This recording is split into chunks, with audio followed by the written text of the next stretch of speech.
Alathur ALP സ്കൂളിൽ പഠനോത്സവം സംഘടിപ്പിച്ചു. ഒരു വർഷം നീണ്ട പാഠ്യേതര പ്രവർത്തനങ്ങളുടെ കൊട്ടിക്കലാശമായ പഠനോത്സവത്തിൽ LKG മുതൽ 4ാം ക്ലാസ് വരെയുള്ള മുഴുവൻ കുട്ടികളും പങ്കെടുത്തു.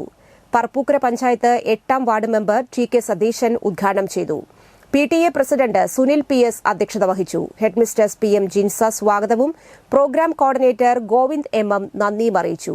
MPTA പ്രസിഡന്റ് സുമി ബൈജു, അധ്യാപകരായ Rashmi NS, Indira M, Anoop CG, മുൻ വാർഡംഗം ജലജ തിലകൻ എന്നിവർ സംസാരിച്ചു.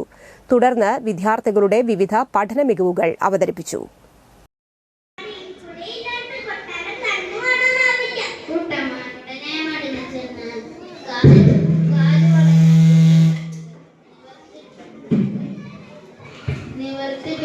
വീണ്ടും പുറപ്പെട്ടു. കൊട്ടാരം കാണാൻ.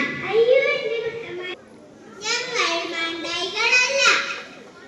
മാണ്ടായികളല്ലെങ്കിൽ പോലീസുകാരെ പേടിപ്പിച്ചത് എന്തിനാ?